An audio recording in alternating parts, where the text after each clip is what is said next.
रामलाल एक छोटे से गांव में रहने वाला एक साधारण मजदूर था, लेकिन उसकी जिंदगी की शुरुआत से ही शराब और जुए की लत ने उसे घेर लिया था।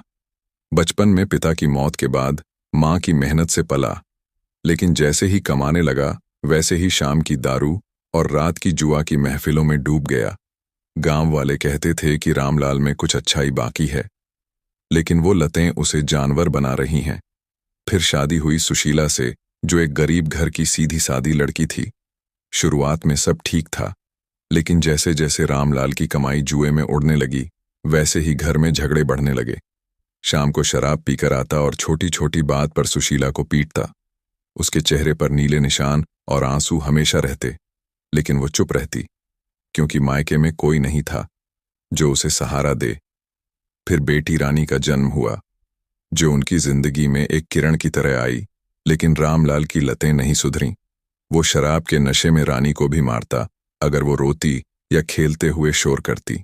सुशीला रानी को छिपाती और खुद सहती ताकि बच्ची बच जाए, लेकिन रातें दर्द से भरी होती, जहां सुशीला की चीखें गांव तक सुनाई देती। लेकिन कोई मदद नहीं करता, क्योंकि रामलाल का डर था। दिन बीतते गए और रामलाल की हालत बद से बदतर होती गई। मजदूरी की कमाई जुए में हार जाता और कर्ज बढ़ता जाता। एक शाम वो फिर जुआ खेलने बैठा। शराब की बोतल हाथ में लिए दोस्तों के साथ हंसते खेलते दांव लगाता रहा, लेकिन किस्मत साथ नहीं दी और सारी जेब खाली हो गई। गुस्से और नशे में उसने चिल्लाया कि अभी खेल खत्म नहीं हुआ, और जब कुछ नहीं बचा तो उसने अपनी बीवी सुशीला को दांव पर लगा दिया। दोस्तों ने हंसकर मंजूर कर लिया और रामलाल हार गया। सुशीला घर में रानी को सुला रही थी जब रामलाल आया और उसे खींचकर बाहर ले गया। वो रोती गिड़गिड़ाती रही कि रानी का क्या होगा, लेकिन रामलाल ने उसे उन जुआरियों के हवाले कर दिया जो उसे शहर ले गए, जहां उसे एक कोठे पर बेच दिया गया। सुशीला की जिंदगी अब नर्क बन गई, जहां हर रात अनजान मर्दों की हवस का शिकार होती और दिन में आंसू बहाती सोचती कि रानी कैसी होगी। रामलाल घर लौटा तो रानी रो रही थी, लेकिन वो शराब पीकर सो गया। अगले दिन गांव वालों को पता चला तो सबने थूका, लेकिन कोई कुछ नहीं बोला। रानी अब अकेली थी, पिता की लतों के बीच, जहां वो भूखी सोती और स्कूल जाने की बजाय घर का काम करती। लेकिन रामलाल की पीटाई जारी रही। एक दिन रानी बीमार पड़ी और सुशीला की याद में रोती रही, लेकिन रामलाल ने डॉक्टर के पास ले जाने की बजाय फिर जुआ खेलने चला गया। सुशीला कोठे पर कैद थी, जहां मालकिन उसे मारती और कहती कि अब यही तेरी किस्मत है। वो रानी की तस्वीर मन में रखकर जीती, लेकिन हर पल मौत मांगती। रामलाल का कर्ज बढ़ता गया और वो अब रानी को भी बेचने की सोचने लगा। रानी स्कूल में सहेलियों से छिपाती कि मां कहाँ गई, लेकिन रातें डर से भरी होती, जहां पिता का नशा उसे छूने लगता। सुशीला ने एक रात भागने की कोशिश की, लेकिन पकड़ी गई और बुरी तरह पीटी गई, जिससे उसका शरीर टूटने लगा। वो सोचती कि काश रामलाल बदल जाता, लेकिन अब सब खत्म हो चुका था। रानी घर में अकेली बैठी मां की याद में चुपके से रोती और प्रार्थना करती कि कोई बचाए, लेकिन गांव की चुप्पी और पिता की लतें उसे और गहराई में धकेल रही थीं। एक शाम रामलाल फिर नशे में आया और रानी को पीटने लगा, क्योंकि उसने खाना नहीं बनाया। रानी की चीखें सुनकर पड़ोसी आए, लेकिन रामलाल ने उन्हें धमकाया। रानी का छोटा सा दिल टूट रहा था और वो मां को पुकारती रही।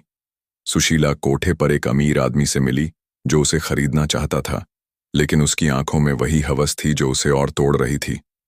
वो सोचती कि रानी अब कैसी होगी, क्या वो भी इसी नर्क में आएगी। रामलाल जुआ में फिर हारा और अब कर्जदार उसके घर आने लगे, जो रानी को घूरते और कहते कि ये तो बड़ा दांव है। रानी डर से कांपती और छिप जाती, लेकिन रामलाल हंसता और कहता कि देखते हैं। सुशीला की जिंदगी अब सिर्फ दर्द थी, जहां वो बीमार पड़ गई, लेकिन कोई दवा नहीं मिली। वो रातों में रानी के लिए रोती और सोचती कि काश वो वापस जा पाती, लेकिन चेन से बंधी थी। रानी ने एक दिन स्कूल में अपनी टीचर को सब बता दिया, जो पुलिस को सूचना देने वाली थी, लेकिन रामलाल को पता चल गया और वो रानी को घर से निकालने की धमकी देने लगा। अब जिंदगी और अंधेरी होती जा रही थी, जहां हर पल नई पीड़ा ला रहा था और उम्मीद की किरण धुंधली पड़ रही थी। सुशीला ने भागने का एक और प्लान बनाया, लेकिन पकड़ी जाने का डर उसे रोक रहा था। रानी रात में अकेली सोती और सपनों में मां को देखती, जहां वो उसे बाहों में लेती। लेकिन जागते ही वही नर्क, रामलाल की लतें अब उसे बीमार बना रही थीं। लेकिन वो नहीं रुकता। गांव में अफवाहें फैल रही थीं कि सुशीला अब जिंदा नहीं, लेकिन रानी मानने को तैयार नहीं थी। वो चुपके से मां को ढूंढने का सोचती, लेकिन बच्ची क्या कर सकती थी। सुशीला कोठे पर एक औरत से दोस्ती हुई जो उसे भागने में मदद करने वाली थी। लेकिन खतरा बड़ा था। रामलाल घर में अकेला बैठा शराब पीता और पछतावा करता। लेकिन अगले दिन फिर वही। रानी की आंखों में अब डर के साथ गुस्सा आने लगा था कि क्यों उसकी जिंदगी ऐसी है। सुशीला ने आखिरकार भागने की हिम्मत जुटाई और रात के अंधेरे में कोठे से निकली। लेकिन पीछे से आवाजें आईं जो उसे पीछा कर रही थीं। वो भागती रही शहर की गलियों में, लेकिन थकान से गिर पड़ी और सोचती रही कि रानी तक कैसे पहुंचेगी। रामलाल को कर्जदारों ने पकड़ लिया और मारने लगे।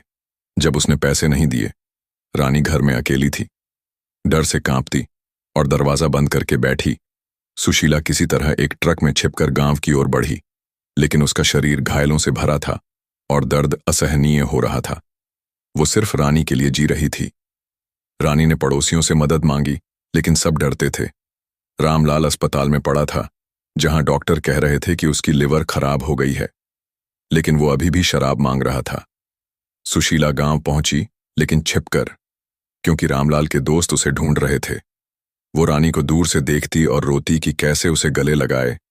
रानी को लगा कि मां आई है, लेकिन सपना समझकर रो पड़ी। अब कहानी और उलझती जा रही थी, जहां दर्द की परतें बढ़ती जा रही थीं और राहत दूर लग रही थी। सुशीला ने रानी से मिलने की कोशिश की, लेकिन रामलाल के जासूसों ने देख लिया और उसे फिर पकड़ने की साजिश रची गई।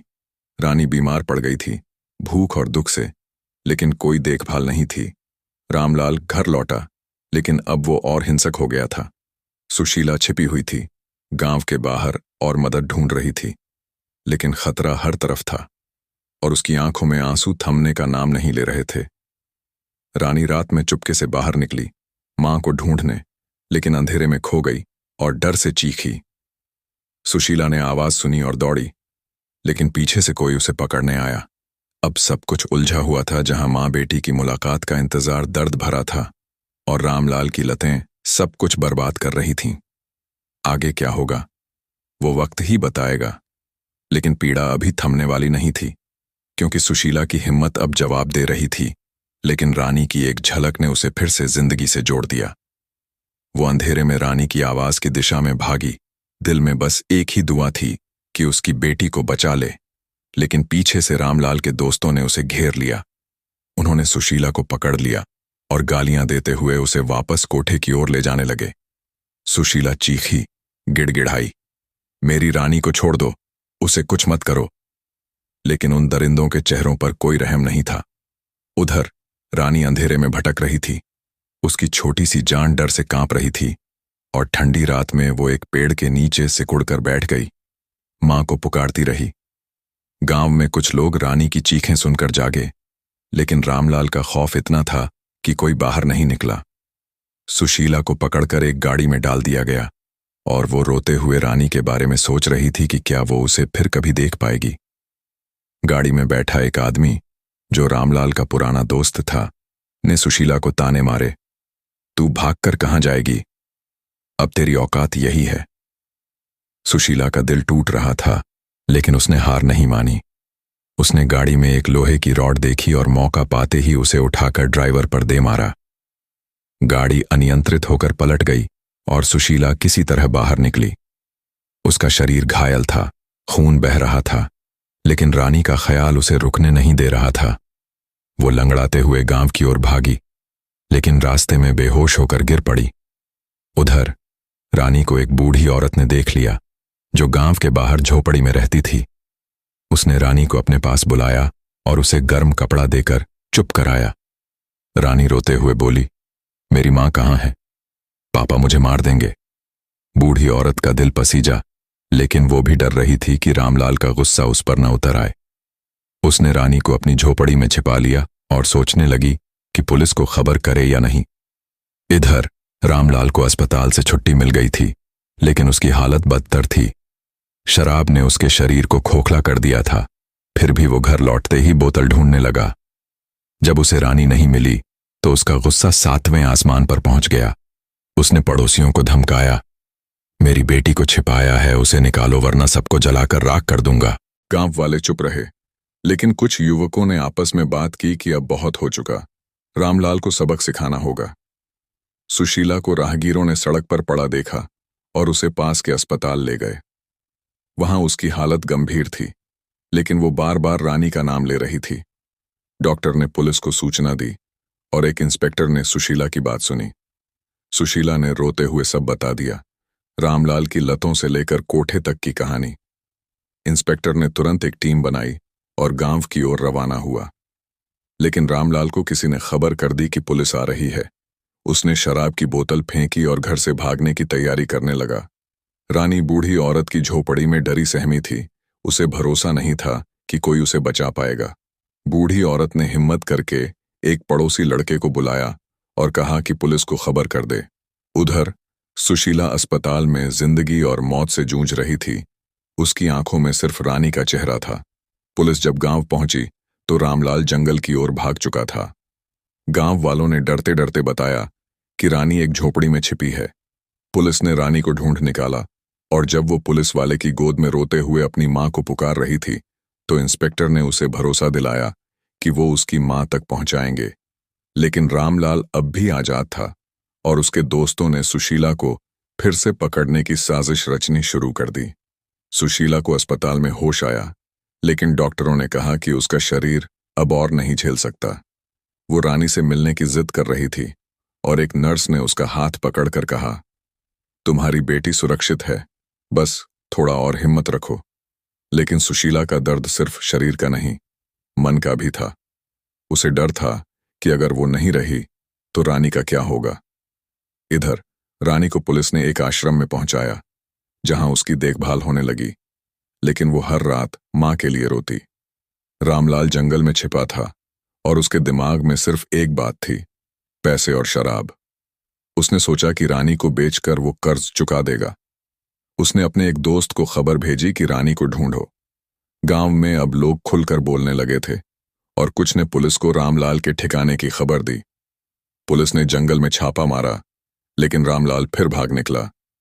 सुशीला को पुलिस ने बताया कि रानी सुरक्षित है और वो उसे जल्द मिलवाएंगे। सुशीला की आंखों में पहली बार चमक आई, लेकिन उसका शरीर जवाब दे रहा था। रानी आश्रम में एक नई दोस्त से मिली जो उसे हिम्मत देती थी, लेकिन हर रात वो मां के बिना अधूरी थी। रामलाल अब शहर की ओर भागा, जहां उसने फिर से जुआ खेलना शुरू कर दिया, लेकिन इस बार उसका नशा उसे और गहरे गड्ढे में ले जा रहा था। सुशीला ने अस्पताल में एक खत लिखा जिसमें उसने रानी के लिए अपनी सारी बातें, अपने दर्द और प्यार को लिखा। उसने नर्स से कहा, अगर मैं न रहूं तो ये मेरी बेटी को दे देना। पुलिस अब रामलाल के पीछे थी, लेकिन वो चालाकी से छिप रहा था। रानी को आश्रम में एक टीचर ने पढ़ाना शुरू किया और वो धीरे धीरे हंसना सीख रही थी, लेकिन उसका दिल मां के लिए तड़पता था। सुशीला की हालत बिगड़ती जा रही थी और डॉक्टरों ने कहा कि अब चमत्कार ही उसे बचा सकता है। उधर रामलाल को एक जुआरी ने पकड़ लिया जिसका कर्ज वो नहीं चुका पाया। उसने रामलाल को धमकी दी कि अगर पैसे नहीं दिए तो वो उसका सब कुछ छीन लेगा। रामलाल अब टूट चुका था, लेकिन उसकी लतें उसे छोड़ने को तैयार नहीं थीं। सुशीला ने आखिरी बार रानी का नाम लिया और बेहोश हो गई। रानी को पुलिस ने बताया कि उसकी मां अस्पताल में है और वो उसे लेने जा रहे हैं।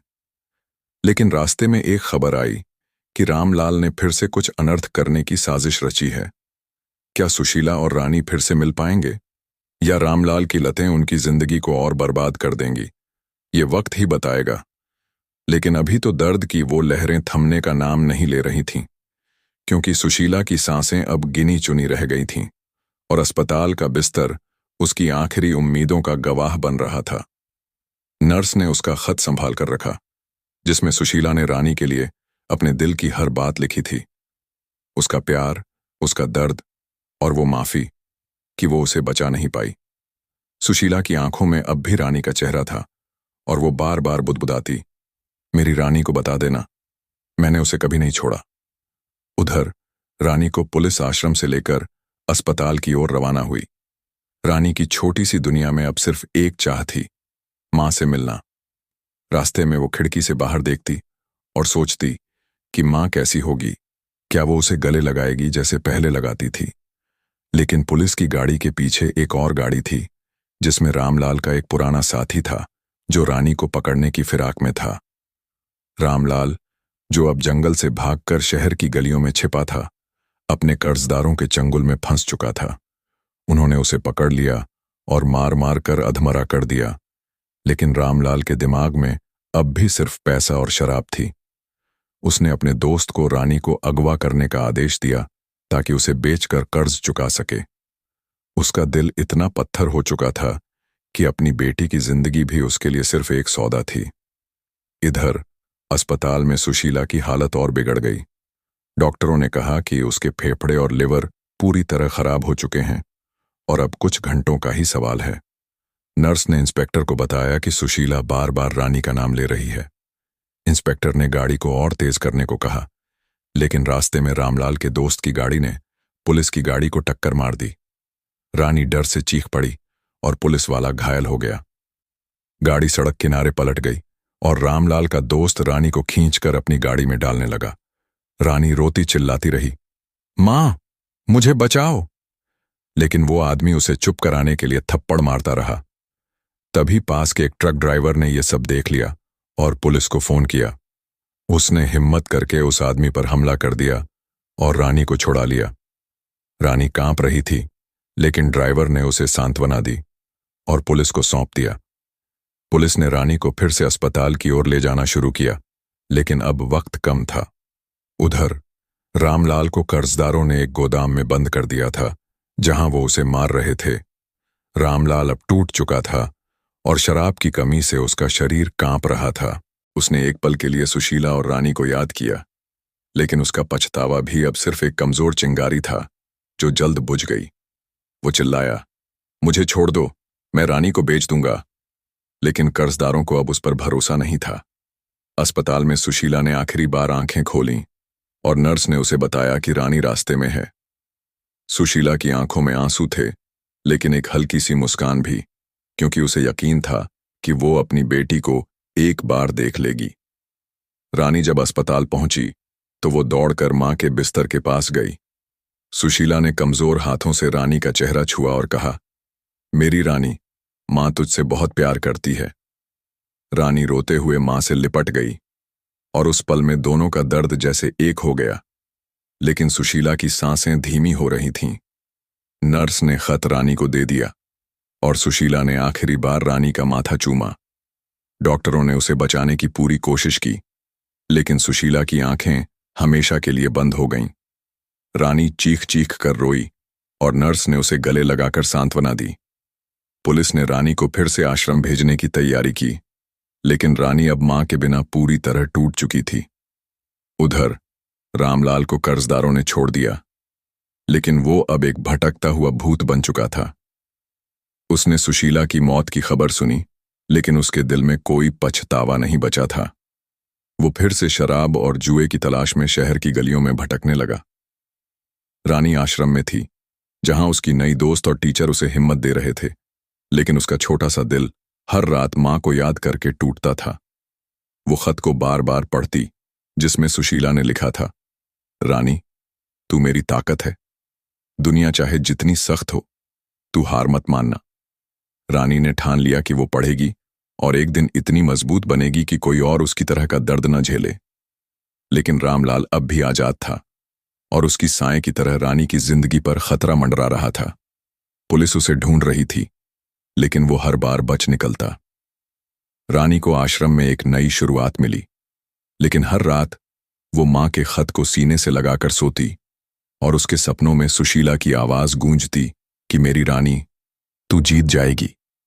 लेकिन बाहर की दुनिया में रामलाल की लतें और कर्जदारों की धमकियां अब भी रानी की छोटी सी दुनिया को निगलने की साजिश रच रही थीं। क्या रानी इस दर्द से निकल पाएगी या रामलाल का अंधेरा फिर से उसे घेर लेगा? ये अभी वक्त की गहराइयों में छिपा था। रानी की जिंदगी अब आश्रम की चार दीवारी में सिमट चुकी थी, लेकिन उसका मन उस खत को बार बार पढ़ता जिसमें सुशीला ने उसे हिम्मत और प्यार का पैगाम दिया था। आश्रम की टीचर शांति मैडम ने रानी को पढ़ाई में डूबने की सलाह दी और रानी ने धीरे धीरे किताबों में सुकून ढूंढना शुरू किया। वो हर दिन स्कूल जाती, लेकिन उसकी आंखों में मां का चेहरा और पिता का डर हमेशा रहता। आश्रम में उसकी दोस्त मीना उसे हंसाने की कोशिश करती, लेकिन रानी की हंसी में वो पुरानी चमक नहीं थी। उधर रामलाल शहर की सड़कों पर भटक रहा था। शराब और जुए की लत ने उसे पूरी तरह बर्बाद कर दिया था। उसका शरीर अब जवाब दे रहा था और कर्जदारों ने उसे आखिरी चेतावनी दी कि अगर उसने पैसे नहीं चुकाए तो उसकी जान ले लेंगे। रामलाल को अब रानी की याद आई, लेकिन उसकी सोच अब भी सिर्फ पैसे तक सीमित थी। उसने सुना कि रानी आश्रम में है और उसने एक आखिरी साजिश रची, रानी को अगवा करके बेच देना। उसने अपने एक पुराने साथी कालिया को ये काम सौंपा, जो पहले ही रानी को पकड़ने की कोशिश कर चुका था। कालिया ने आश्रम के आसपास घूमना शुरू किया और रानी को स्कूल जाते वक्त अकेले देखकर उसका पीछा करने लगा। एक दिन जब रानी स्कूल से लौट रही थी, कालिया ने उसे पकड़ने की कोशिश की, लेकिन शांति मैडम ने समय रहते देख लिया और चिल्लाकर आसपास के लोगों को इकट्ठा कर लिया। कालिया भाग निकला, लेकिन इस घटना ने रानी को फिर से डरा दिया। उसने शांति मैडम को गले लगाकर रोते हुए कहा, पापा मुझे कभी चैन से नहीं जीने देंगे। शांति मैडम ने पुलिस को खबर की और इंस्पेक्टर ने आश्रम की सुरक्षा बढ़ा दी, लेकिन रामलाल अब भी छिपा हुआ था और उसकी साजिशें रुकने का नाम नहीं ले रही थीं। इधर रानी ने सुशीला के खत को हर रात पढ़ना शुरू किया और उसने एक डायरी में अपनी बातें लिखनी शुरू की। वो लिखती, माँ, मैं तुम्हारी तरह हार नहीं मानूंगी। मैं पढ़ूंगी और एक दिन ऐसा नाम कमाऊंगी कि कोई मुझे दबा न सके। उसकी डायरी में दर्द था, लेकिन उम्मीद की एक छोटी सी किरण भी थी। पुलिस ने रामलाल को पकड़ने के लिए जाल बिछाया और एक रात उसे एक शराब खाने के पास धर दबोचा। रामलाल अब टूट चुका था, उसका शरीर बीमारी से जकड़ा हुआ था और उसकी आंखों में अब वो पुरानी क्रूरता नहीं थी। पुलिस ने उसे जेल भेज दिया, लेकिन रानी को उसकी सजा की खबर से कोई सुकून नहीं मिला। वो सोचती कि अगर पापा पहले बदल जाते तो शायद माँ आज जिंदा होती। आश्रम में रानी की पढ़ाई अच्छी चल रही थी और शांति मैडम ने उसे एक स्कॉलरशिप के लिए तैयार करना शुरू किया। रानी ने पहली बार सपने देखने शुरू किए, डॉक्टर बनने का सपना, ताकि वो दूसरों के दर्द को कम कर सके, जैसा उसकी माँ का दर्द कोई कम न कर सका। लेकिन रातें अभी भी भारी थीं, जब वो माँ की याद में रोती और सोचती कि क्या वो कभी इस दर्द से पूरी तरह निकल पाएगी। रामलाल जेल में था, लेकिन कालिया जैसे उसके साथी अब भी आजाद थे और रानी की जिंदगी पर एक अनजाना खतरा मंडरा रहा था। रानी ने अपनी डायरी में लिखा, माँ, मैं तुम्हारे लिए जीऊंगी, लेकिन डर अब भी मेरे साथ है। शांति मैडम ने रानी को एक दिन गले लगाकर कहा, तू अकेली नहीं है रानी, हम सब तेरे साथ हैं। लेकिन रानी की आंखों में एक सवाल था, क्या वो सचमुच इस अंधेरे से निकल पाएगी या उसकी जिंदगी हमेशा इस दर्द की छाया में रहेगी। और तुम जो इस कहानी को सुन रहे हो, क्या तुम्हें लगता है कि समाज की चुप्पी और लतों का ये दलदल कितनी और रानियों को निगल लेगा, इससे पहले कि कोई उसे रोक सके। रानी और सुशीला की इस दर्दनाक कहानी से हमें एक गहरी सीख मिलती है कि शराब और जुए जैसी लतें न केवल एक इंसान को बल्कि उसके पूरे परिवार को बर्बाद कर सकती हैं। रामलाल की लतों ने न सिर्फ उसकी जिंदगी को नर्क बनाया, बल्कि सुशीला और रानी के जीवन को भी दर्द की आग में झोंक दिया। यह कहानी हमें बताती है कि लतें सिर्फ एक व्यक्तिगत कमजोरी नहीं है, बल्कि एक सामाजिक बीमारी है जो चुप्पी और बेपरवाही से और बढ़ती है।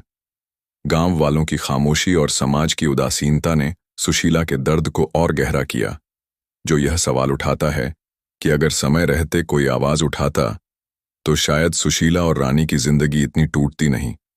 सीख ये है कि हमें अपने आसपास के लोगों की तकलीफों को नजरअंदाज नहीं करना चाहिए। अगर हम देखते हैं कि कोई लत या हिंसा का शिकार हो रहा है, तो चुप रहना उतना ही बड़ा अपराध है जितना गलत करना। रानी की हिम्मत और सुशीला का प्यार हमें सिखाता है कि सबसे अंधेरी रातों में भी उम्मीद की एक छोटी सी किरण जिंदगी बदल सकती है। हमें समाज में ऐसी रानियों को सहारा देना होगा ताकि वो अपने सपनों को सच कर सकें। यह कहानी हमें जिम्मेदारी लेने की प्रेरणा देती है, अपने लिए, अपने परिवार के लिए और उन लोगों के लिए जो अकेले इस अंधेरे से लड़ रहे हैं। क्या हम इस जिम्मेदारी को निभाने के लिए तैयार हैं या चुप रहकर इस दर्द को और बढ़ने देंगे? तो दोस्तों, आपको ये कहानी कैसी लगी नीचे कमेंट बॉक्स में ज़रूर बताएं। कहानी अच्छी लगी तो स्टोरी को लाइक करें, चैनल को सब्सक्राइब करें और अपने दोस्तों के साथ शेयर करना ना भूलें। पूरी कहानी देखने का आप सबका धन्यवाद।